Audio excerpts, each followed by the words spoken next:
On today's episode of Among the Clouds, I'm talking to Krissy Vanderwoude from the bands Whimsical and the Churchhill Garden. You might also know her from her show on DKFM, Drowned in a Sea of Sound. We talk about our shared history together, as well as how she got into this whole music thing. Stay tuned.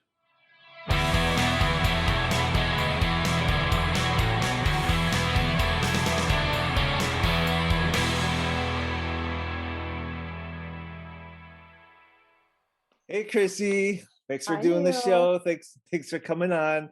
Thanks for having me. You are episode number, I'm swinging like this as if I do this on any other episode. You are episode number 10. Yeah, I told you you're going to have to do the show. You didn't really have a choice. I know. Anything for you, Neely. And you've been telling me to get more girls on the show. I have. Women. I did tell you that. Thank you. I said, come on, show some love for the females out there. So thanks for choosing me. I do. Just in my own way, by myself.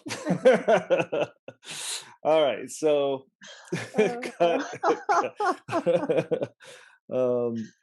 so with that being said, let's start from the beginning. When did you discover your voice first, or did you discover like shoegaze? Or, and again, when I say shoegaze, it's any kind of dreamy stuff. So Neil's version of shoegaze, yeah. Neil's version of shoegaze, right. Which is anything dreamy. Yeah. Well, I definitely always loved to sing, always, but I think you are the one that helped me even consider the thought of like singing for a project or a band. I don't think I would have ever done that. Discovering it was like around 16. I heard, well, the first Slow Dive album that I heard was actually Souvlaki, and then I backtracked to Just for a Day. But maybe I was around 15 at that point. But either way, obviously loved the music. It was like a huge wow factor for me, something I had never heard before. So I think maybe the way or the style of female singing that I was drawn to, that maybe eventually kind of came out in my voice a little bit, was through the inspiration of, Rachel from Slow Dive and Liz from Cocteau Twins, and, Harriet from the Sundays, those kind of voices that I felt were very signature and I hadn't heard before. But as far as like me at an early age thinking, oh, I want to go on to sing for a band and I'm going to sing for shoegaze projects, like never in a million years. And for those who don't know, I think that whole thing came about you hearing me sing along to songs as we were like in high school in the car, and then me unaware of the fact that you were even listening to my voice, asking me to sing for a song on your high school band project, Mystified Thinking. So something when I think back about that even just feels surreal to this day. Like I don't ever remember having the feeling of like, oh, I want to sing for a band someday. So had it not been for your prompting, I don't know that that would have happened. So thanks, Neil. But when you heard Slow Dive and Souvlaki, poser. Hey, I was 15. I think I was doing all right. I know, I'm just playing. But did you hear The Cure and stuff like that beforehand? Oh, yeah. Yes, definitely. Disintegration was my I can remember where my like love for that dreamier sound, something I felt I had never heard before, for sure started with The Cure, Disintegration, and then the Singles soundtrack from the movie Singles, Smashing Pumpkins' Drown. Like I remember hearing that, and I feel like it was Smashing just like who? Oh, look at you repping well. How ironic. Yeah, Smashing Pumpkins' Drown on the Singles soundtrack, and feeling it came like, I think it actually at that point, I don't even think I had received the soundtrack. It was a CD sampler in Spin magazine. So it came as like songs to come, like cutting edge, whatever. And I remember hearing that song and just feeling there was something so different about it that I was so drawn to. And felt like I really, other than The Cure with like all the dreamy, beautiful, like wall of sound elements there, like I just felt like I hadn't heard something like that before. So that was definitely, those were like my two gateways, which are ironic because it's not shoegaze. I mean, it's dreamy, but like I would never consider Smashing Pumpkins or The Cure to be shoegaze music. So yeah, those were my door openers. After Slow Dive, it was all over. Like nothing else could like meet that bar for me, and I just constantly tried to pursue bands that would. So yeah. So and I'm not tooting my own horn or anything, but did you hear my high school band, Mystified Thinking? Did you hear that before Slow Dive, or was I don't think so. I don't know. That is a good question. I'm honestly not sure on that. I remember the first time my parents and I were at this place called Clock Tower Inn in Rockford, Illinois, and Souvlaki had just come out, and I got it. It like I feel like it was a Tower Records or something, and I don't even remember Mhm. what made me get that album. Or maybe I had heard Just for a Day, but like Souvlaki was the album for me that just completely pulled me under. And I do remember laying in my in this hotel room. For some reason I brought a lava lamp with me. Like what a dork. But I brought a lava lamp and like had Do it tell. I know.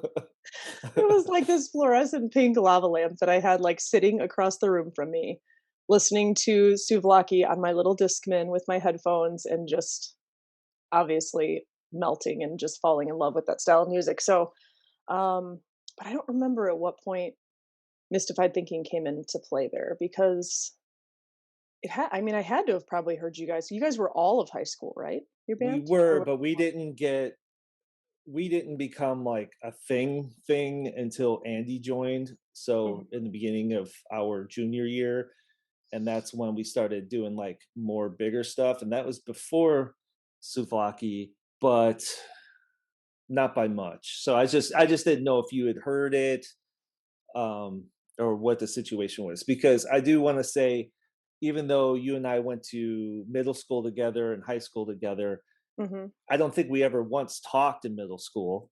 I could be wrong. Maybe like I feel like nothing before 8th grade for sure. Like I remember you. I remember like Joe and Elle and all of them, and like we had a lot of mutual friends. But I don't think I think my first friend in our circle of friends in high school was like freshman year, Brad B and Cardi. And I remember he saw that I had like a bunch of bands. Remember when we used to fold like paper bags and put them over our books? Did you ever do that? Like those book covers, and of course I'd have like every band that I No, loved but I know, drawn on there. you know. Yeah. So I remember I had like just all kinds of obscure bands, but I remember the 2 in particular that Brad was like, "What? You know who these bands are?" Were Screaming Trees and Dinosaur Jr. So I was obviously going down this, like, little bit of a, discovering alternative grunge type music too, and that was Right. freshman year. So I think he was my first, like, friend in our friend that what became, like, the band friend group. Um, and then I don't know when you and I specifically became really close. That I'm was gonna say it wasn't until junior year is probably when I would say we were actually like super friends, close. as Yeah. opposed to some of your girlfriends were kind of on the outskirts. And I don't Mhm. mean that in a negative way, but you'd No. be sitting on like a table, like on the outside of our table, or you know Right, what I right, mean? right. Not in like a negative way or whatever, but as far as when I would say you and I were like, okay, we're actually friends and would hang Mhm. out or whatever, would probably be junior year or Yeah, something. So that I'm sounds about saying right. probably around 93 or Mhm. so. Yeah. So as far as you singing, I remember the day that you sang vocals on the song Skyward at Twilight, which So was do I, from and my I'm like, where the hell did that like, where did I get that courage? I have no I idea. I don't think we gave you a choice. Yeah. Um, and I don't think we were in my mom's basement because we were recording Mhm. vocals for what would be the last demo of that band. And it was a song that was instrumental, and Corey and I had no vocal ideas whatsoever. And somehow we already knew it was like just established that you could sing. Yeah. I don't know why or how, but I know amongst us it was like, "Oh, Krissy sings," and I remember saying like, "Well, let's just have Krissy sing," and Corey going, "Okay," and you were there, and poor you, we just make you like I don't even think you'd even heard the I was song, gonna and say, I we were don't just think I like, heard the song. Yeah. we just gave you a microphone and said, "Sing anything over it," and you just improv a bunch of like stuff on the spot, and we're like, cool. And that's what was released. And if you listen to it Yeah, now, it's like it sounds like you're improv and have for no idea sure. what the song is. But at the time we were just like, I think Corey and I were just so relieved that we didn't have to sing over it. Right. And we're like, oh, it's a girl's voice, it'll be way better than our stupid voices. And but I do distinctly remember you like having the microphone and just being like, Like I Oh, don't know what I'm doing. I had I mean, no idea. And really, in hindsight, as I look back, like, I don't know where I got, like, confidence, courage, whatever to do that. Having Especially in never done front it of before, us, I know. I don't because there know. was probably 5 or 6 of us I in the remember you basement. guys were, like, standing around your mom's table at one point, talking to me about it. I remember you taking me downstairs, you had the sheets, like, hanging everywhere, and I felt so scared and intimidated, but also, like, "I can't let them down, like, I have to do this," and, like, sort of excited, but, like, terrified at the same time. Because again, obviously, have never done this before, so, yeah. Thanks for believing in me, Neil. I just thought that was always funny that, um, because later on, you and I, after Mystified Thinking broke up, I started writing songs for what would be Whimsical, Mhm. and my idea was to take Mystified Thinking and simplify it and make it more shorter songs, more poppy, if you will, but just not so drawn out, whatever. Sure. While I was doing other things, I was writing whimsical songs, and it was just always like a given that you were going to sing. But I don't think I even gave you a choice. It was like at some point, because we had a couple tries with trying to find a lineup through the years. Right. We had a couple different lineups that would last like a 2 or 3 months. And then I ended up moving to Florida to go to college for 14 months. And then when I came back in the summer of 1999, um, you and I were like, okay, well, I guess we're going to do it. Um, we didn't know who was going to join, but we Right. knew, okay, well, you and I are going to do it. And by that time, I'd had pretty much almost the whole first album written, Yeah. because it'd been 4 years of writing songs. But yeah, I just always thought it was funny because I don't even think I gave you a choice. It's like, yeah, I'm making a band and you're singing. Like, how did you know I was one could, like, sing write lyrics, write melodies, like, I mean, Well, it's that's great. that's I what I was had gonna say. You had no track record of writing none, lyrics none. or original like melodies really or nothing, but it was like I think it was just a case of, well, I can't sing. Yeah. You're doing it, you know what I mean? But there was definitely songs on the first album, Setting Suns Are Semicircles, where when we were writing the songs, you would come to me with vocals and you'd be like, I think I'm just writing the same melody that the bass is doing or the guitar's doing. Right. And there was a couple times where I was like, okay, well, I don't remember exactly what I said to you, but it was like, all right, well, just try something different or something. But I did kind of just leave you alone at that point. There was Yeah. a couple things like the chorus of Space is the Place and stuff was like my vocal idea. Yeah. But Yeah. for the most part, it was just like, okay, you do whatever.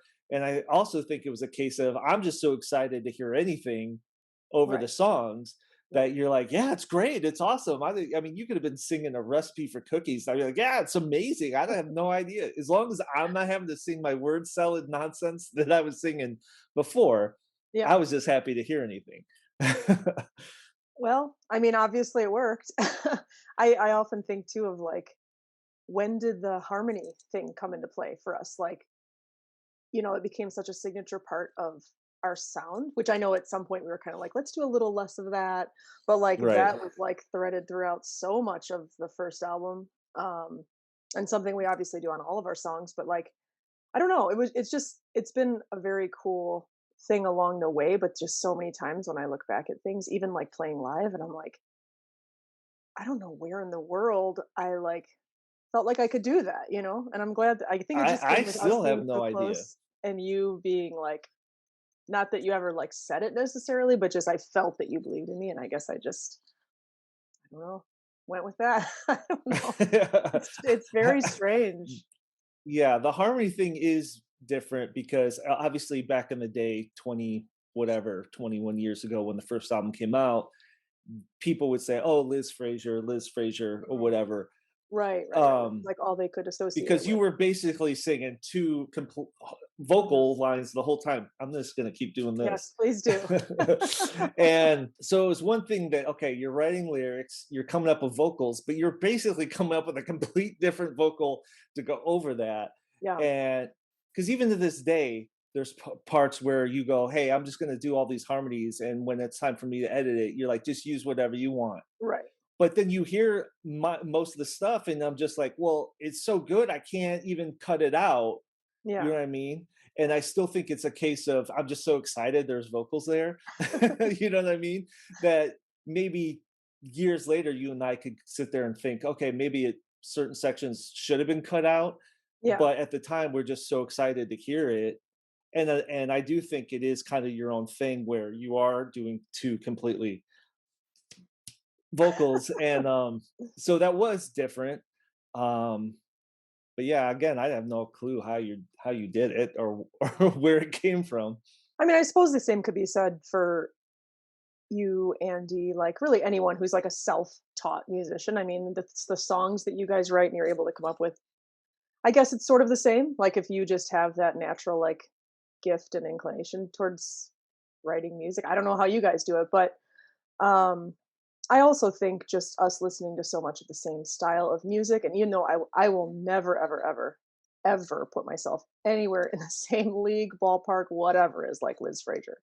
But I was hugely influenced by her voice. Just those, I think everyone knows by now. Obviously, my voice tends to go. I have a lot of range, but it is more high.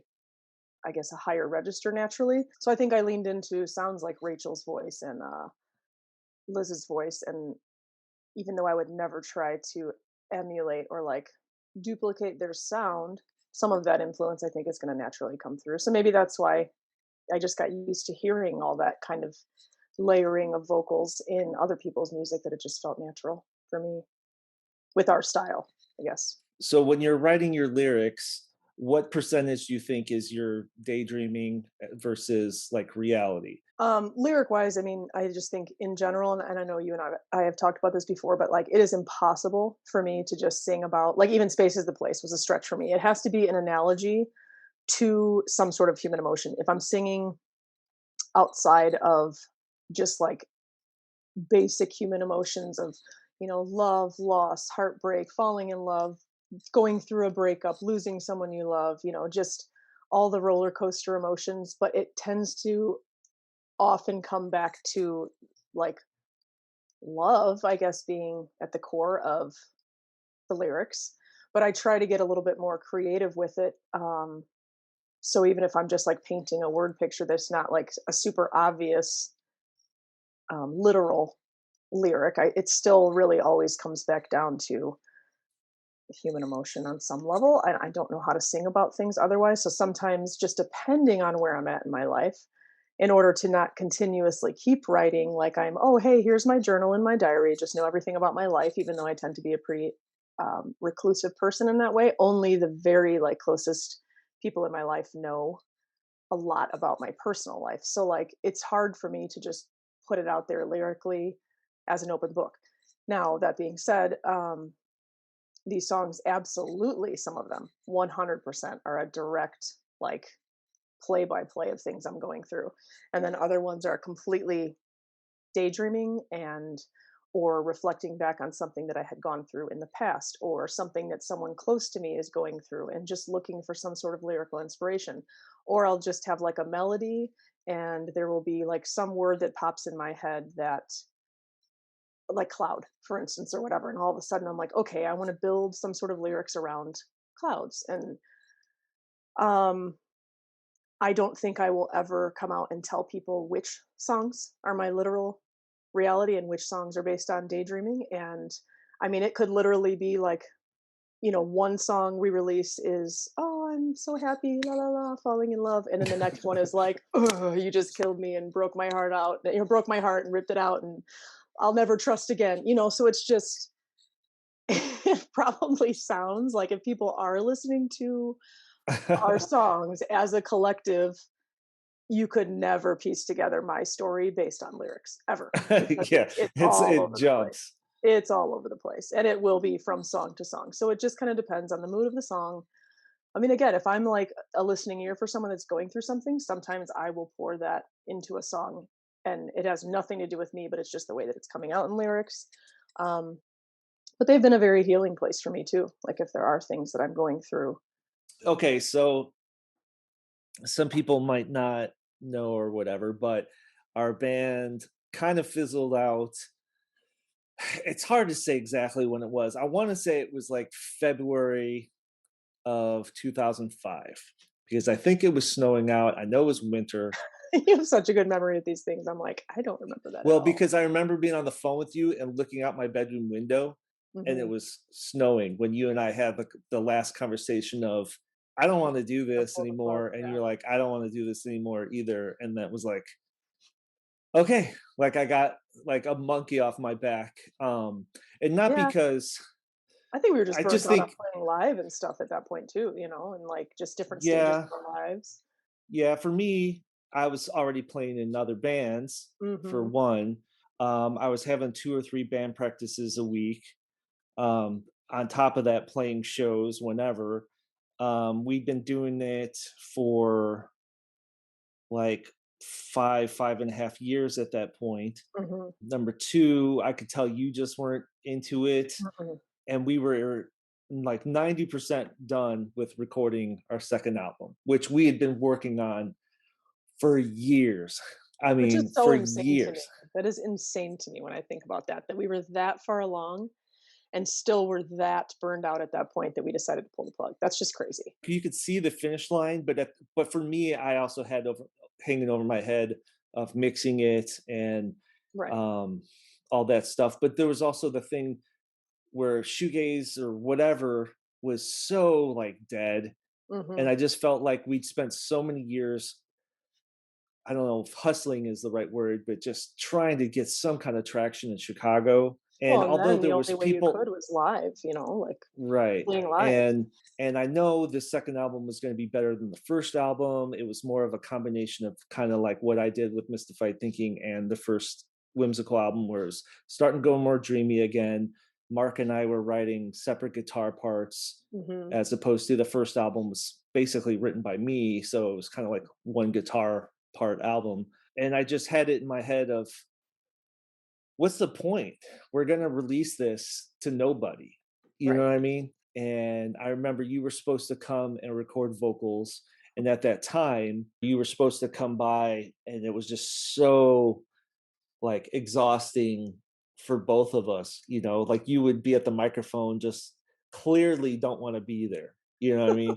And I clearly was just like, I'd rather be watching Simpsons. Like, I don't even Right. want to be Right. doing this, For sure. and either you or I said I don't want to do this anymore, and it was like okay, and it was done, and it was for me.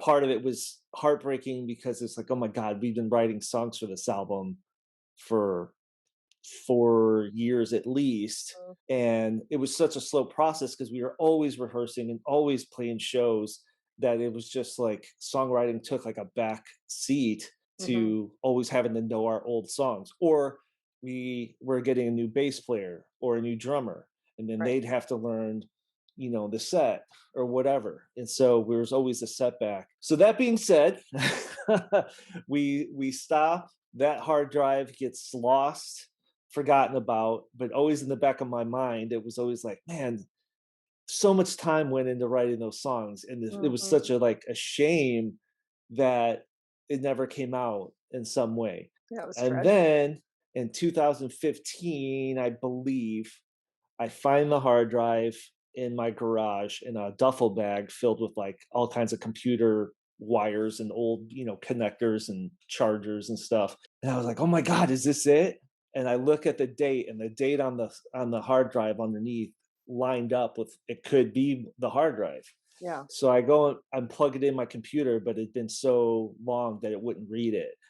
And I had to take it to a buddy of mine who's an IT guy, and I think I spent 400 I was bucks or gonna say, I think something you said like around that 400, yeah. for him to get the stuff because there was a lot of stuff from my other bands on there too. There was like Mhm. Dirty Oh, I Dead didn't know that. recordings, and yeah, there was tons of stuff on there. And I remember asking him like, if you find anything with Whimsical or whatever, call me. And he called me. He's like, yeah, there's stuff on here with Whimsical. And I was like, oh my god, I think this is really it. And so I had bought another hard drive. He put those on there, and when I put it in the computer, finally put it back into Pro Tools, and it was like, oh my god, we were like 90% done with this album. You know what I Yeah, mean? did you even Uh, remember it being that far done until you heard it again? no, I mean I knew all the music was recorded, but I didn't know how far the vocally we had gotten. And I Right, knew was there it was just, like, one. Leap of Faith that we didn't have?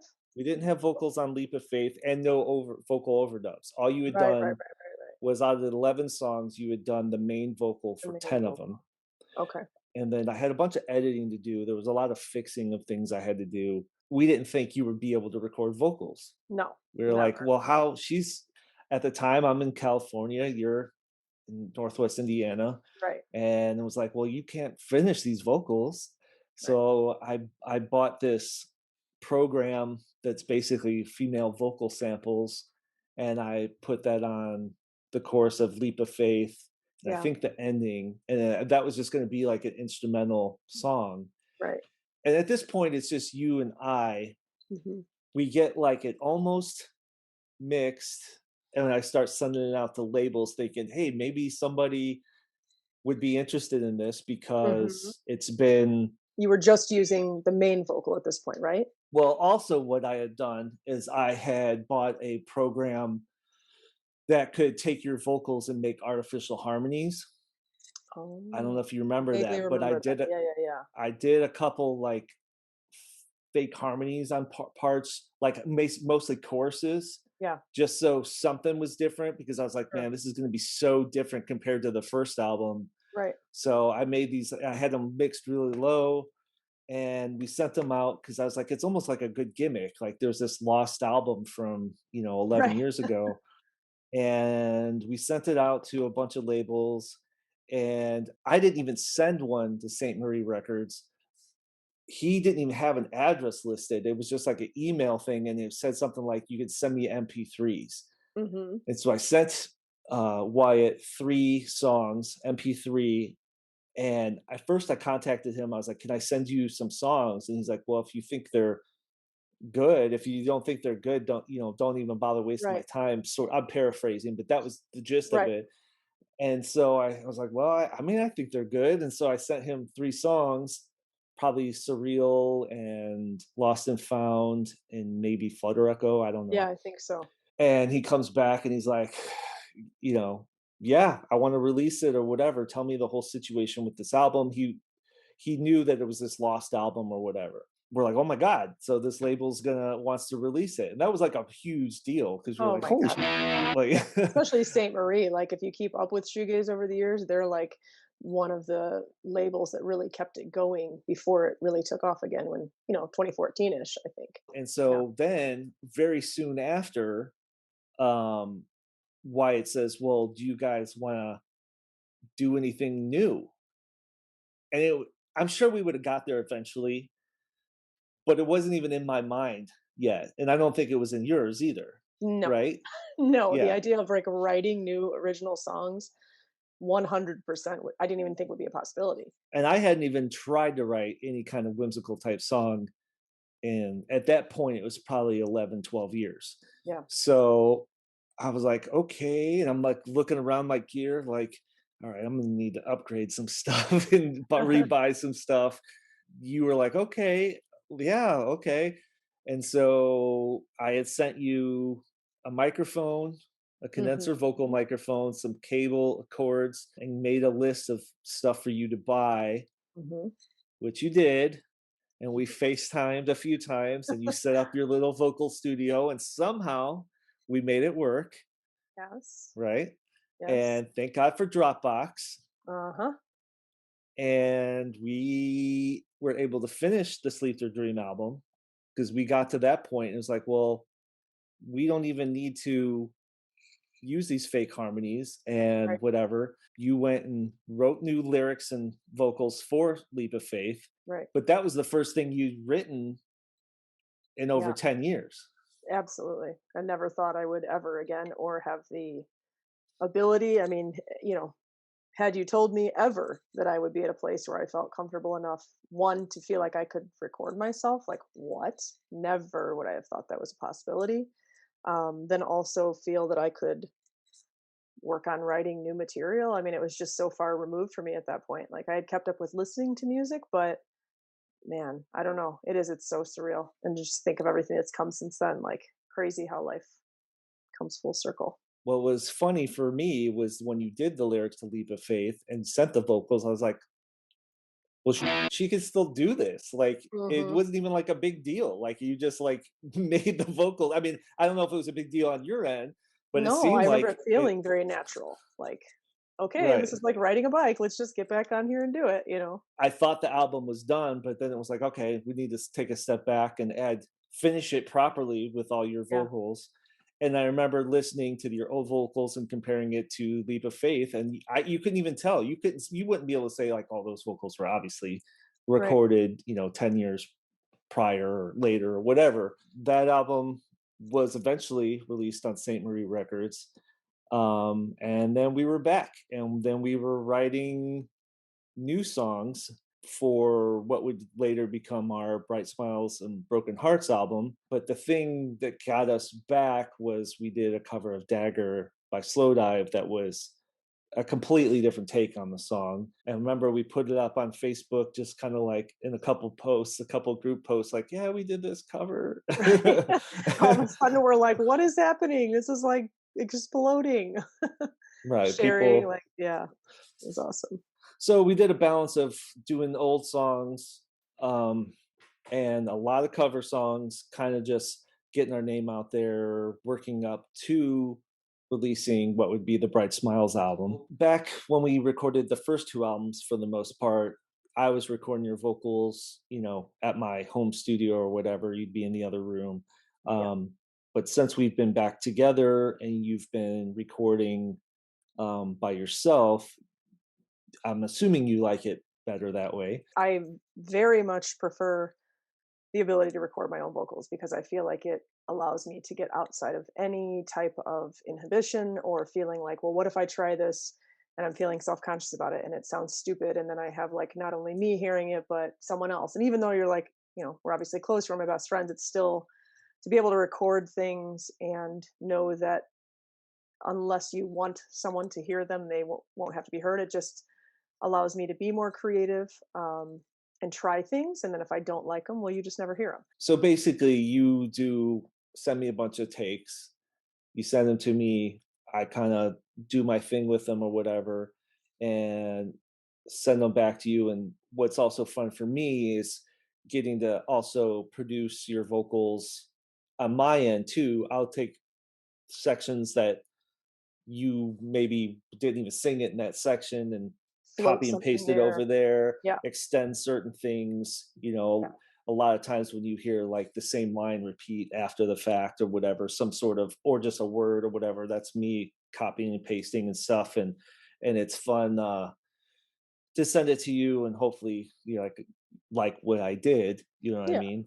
Um, Once in a while, there's been a few times where you've said like, I don't know if I like that or whatever, but I don't think we've ever like gotten in an argument about No, anything like that or something like that. definitely not. Let me ask you, as far as Whimsical and the Churchhill Garden, is there a different mindset for you when you're doing vocals for either? A couple different things that would be a little bit different, I would say, is that right out the gates, Andy wants multiple vocal, um, not vocal takes. I only send one take of each vocal, but he wants like a high, a mid, a low, or whatever. And then he will kind of do what you'll do where like he may not use all of the high mid low or and just like take a little piece and float it somewhere back in the song, but there's pretty much never been a time where he hasn't wanted like a very layered vocal. But like for us, sometimes in our music I find myself thinking, okay, I should probably leave the verse a little more stripped down and then add a harmony or a second vocal on the chorus so that that gets a little bit more punch.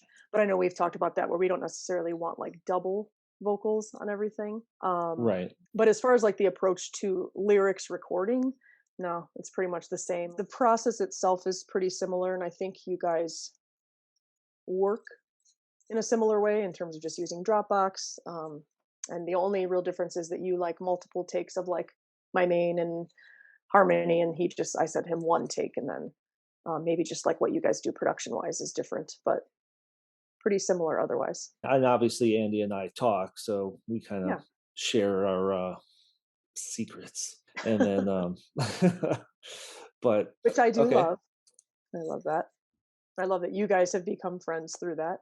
It's awesome. And obviously, he's done a lot for us, artwork and yes, album stuff and that. So, I'd say he's done more for us than I've done for him. But I have tried when he's asked, or I have offered things, but there's only so much I can do.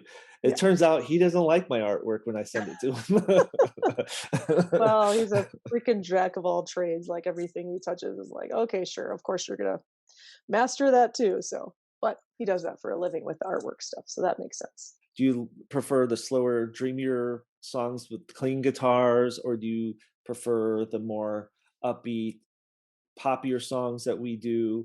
I mean, personally, I'm happy that we do both, so it's not Yes. just samey. I definitely like both, but I do remember, and I'm sure you do as well, that when you were sending me a lot of song ideas for Bright Smiles, I was feeling a little disheartened because I felt like I was missing those like flutter echo type songs. I was very much missing that element of the whimsical sound. And that's where you came up with I Always Dream of You, which I think is probably one of my favorite whimsical songs of all time. So I would not want at all for all of our songs to sound the same. And I think that you write both of them very well.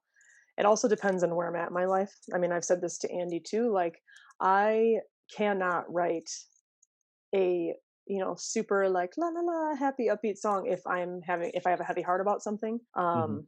So sometimes that's a little hard. Those I love them, but they might have to be like put on the back burner until I'm at that place where I feel like I can pour into it and you don't hear this like underlying melancholy in my voice. But I also love songs of ours like Surreal and Trust, and the songs that are a little bit more upbeat. Now, I will say where you and I differ, some of your favorite songs have been like My Daydream, Space is a Place. I do not connect to those songs at all, personally. I feel like I sound like Alvin and the Chipmunks, like trying to sing super fast, super high. It doesn't feel like a comfortable place for my voice, but they are songs that I love, like what you've done with them. I would just say singing, that's not my favorite, for sure not. I'm very excited about the release of the Whimsical album though. I'm excited to hear the response. I know a lot of these songs we've had for a while. I don't know if people realize, but we were actually going to put this out as what were we calling it? A mini LP or something? Mini LP, mini album back in March April. or I think it April. was, yeah, I think it was Yeah, April we were gonna release it. And then we got April, picked up by Shelf first week of Life. April, right? Yeah. But And it was added more songs, but yes. exactly. Which actually I was going to say, and kind of to round out that point earlier, I think there is more of the signature whimsical sound now that we have added those other songs. I'm glad that Shelf Life swooped in there and picked us up, obviously, for many reasons, but I love some of the songs we've come up with since then. And Mhm. I think it's not going to seem like such a whimsical stretch as a whole now as an album. We should probably mention that you have your Drowned in a Sea of Sound show on DKFM. Um, how long has that been going now? 2 years, maybe? Yeah, 2 years. Yep, Okay. I think it'll be 2 years, beginning of December, and I love, love, love doing that. It keeps me in touch with everything that's going on currently with music. I feel like it's just been a great opportunity to discover the music of others, and it's just really cool to see how reciprocal that is. Where sometimes then those bands will circle back around and they don't realize that I do anything musically, and then they come back around and show support for us when we do releases, which has been very cool. But obviously, mad love for Greg and DKFM and everything he's doing there. So to be a part of that family has been very, very much an honor. And yeah, I love it. Something I look very forward to. Okay, so if you had to pick one song that's your favorite shoegaze dream pop song, if you were going to show somebody who's never heard it before, the genres, what would it be and why? And then what is your favorite song that you've personally worked on and why? I will say, and I know that several other guests on your show have also said this, so I do apologize, but it just shows the power of this song. And we've all had that moment with it, I think. And that would be Slow Dive Souvlaki Space Station. And the why is because I will never forget the moment that I first heard it. It was like truly like the game changer song for me. And I just remember Hmm. sitting there thinking like, what is happening? Like I just felt like I was so pulled into this song. I'd never heard anything like it, and just powerful, like powerful in words I couldn't describe. And then I just forever tried to discover more music that made me feel that way, which has been fun over the years to just keep digging for that treasure. But that is the ultimate one for me. Um, Favorite song I've worked on, I'm going to name one from Whimsical and one from Churchhill Garden. So for Whimsical, I would say it is I Always Dream of You. And I know that I had said that to you over the years too, but I think for me, that song just encompasses so much about the whimsical sound. And I like that it has, both clean and just like obviously just drenched in reverb, um, beautiful floating melodies. And to me, it's just like if I had to represent whimsical with a sound or with a song, that is the song that I would share with them. I love it. I listen to it. I love it. And then for Churchill Garden, several different ones that I love, but I would say my favorite would probably just be Same Sky, simply because that was the very first one that we had done together. I think our intention when we first started was just to do one song together, and then it just happened so um, easily and effortlessly for us. Like in a month, we had it written, recorded, and ready to release. And so from there, it was just the ball kept rolling. And so it's always just a very special place in my heart for that song. So yeah. All right. Well, thanks, Krissy, for doing the show and taking the time to talk to me. And hopefully, people enjoyed or will enjoy our banter, Yeah. um, the old Burkdoll banter. Oh, So, Neely. anyway, At least they get to see the side of you through these, as I've always said, that this is the Neil that I have known and why you're one of my best friends. And it's because of this little charming personality of yours that people finally get to see on the show. So that's good. But thank you for inviting me. Thank you for showing some love for the women in this genre of music and for always making me a part of your project and not giving me a choice. Because, yeah, without you and your belief in me to begin with, I don't think I'd be doing any of this stuff. So forever grateful to you for that. And thank you for wanting to hear what I had to say. I'd like to thank Krissy for doing this episode and for also putting up with me for all these years. Don't forget to like and subscribe. Thanks for watching.